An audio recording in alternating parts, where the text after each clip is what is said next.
pojďte si se mnou udělat dálku na sušenky ze Squid Game. Takže jako první budete potřebovat něco na míchání, pánev, kterou nemám. Ne. Já budu používat padáka, protože nemám vykrajovátka. OK, na co to budete používat?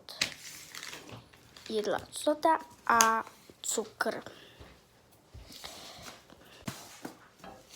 Nasypeme cukr. Takhle nějak asi stačí. Uvidíme potom. Nahřejeme si.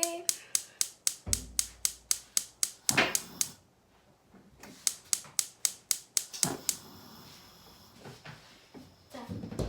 A musíte fakt rychle, protože to fakt tuhne hrozně rychle.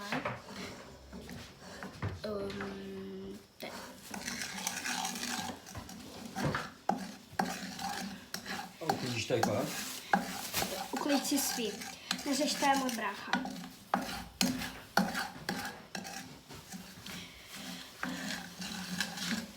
První.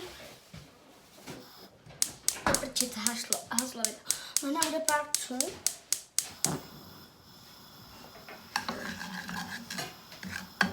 Ježiši, na tom to pálí, takže malí dětské, dávejte si dávejte si pozor, že vás to tady nakopálit. Může vás to přitom pálit, protože to není jen tak.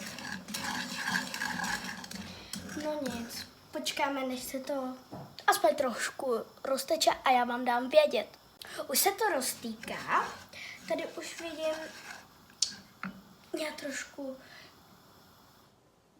přimrdím, takže už se nám dělej. Musíte prostě rychle s tím hracovat, protože to tuhne fakt rychle a nechcete to mít hnusný. Bude vám to prostě tuhnout.